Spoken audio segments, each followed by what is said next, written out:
Zavljeć.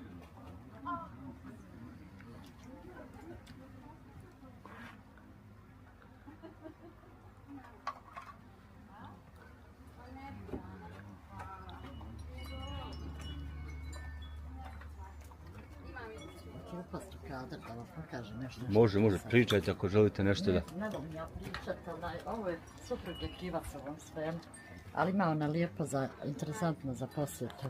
I u Zavljeviće kod Uđi, a i to ovdje kod Uđi, da ide na kopanje kristala. Ima kontakt, ima puno u Bosni raznih kristala.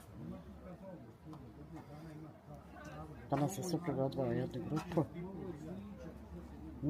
Gdje je tačno u Zavljeću? Ne, ovo je Kreševo, a ako si u Zavljeću rekao na YouTube, da znaju ljudi koji dolaze u posjet. Ja sam iz Zavljeća, ali živim u Luksemburgu. Luksemburg, eto, pozdrav za Raju, našu Luksemburgu. Ja, da. Ja sam se dobro došla, našu lijepu Bosnu. Hvala. Kakva jesti. A ovo su ga ovdje kvarce, da ti dadne na poklon kad voliš snimat lijepa mjesta. Jako je lijepo za onaj radni prostor ili dnevni boravak. Sad da pročitate, tu je na poklon. U stvari jedan evo magnije da imate, evo nam je ova najljepši BH, gdje ste bili, gdje ste snimali. To je visoko. Ja, visoko piramida, evo, hoću da snimite i ovo. Prvi put sam ovdje. Eto, dobro nam došli.